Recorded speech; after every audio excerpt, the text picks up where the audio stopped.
सच्चिदात्मने सर्वान्तरात्मने श्रीमद् वेङ्कटेशाय मङ्गलम्। स्वतः सर्वविदे सर्वशक्तये सर्वशेषिने सुलभाय सुशीलाय वेङ्कटेशाय मङ्गलम्।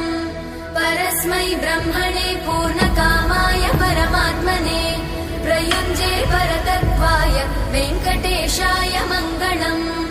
आकालतत्त्वमशान्तमात्मनामनुपश्यताम् अतृप्त्यमृतरूपाय वेङ्कटेशाय मङ्गलम्।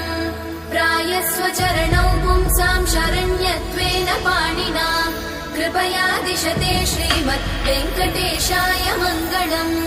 दयामृततरङ्गिण्यास्तरङ्गैरिव शीतलैः अपाङ्गैः सिञ्चते विश्वम् वेङ्कटेशाय मङ्गलम्।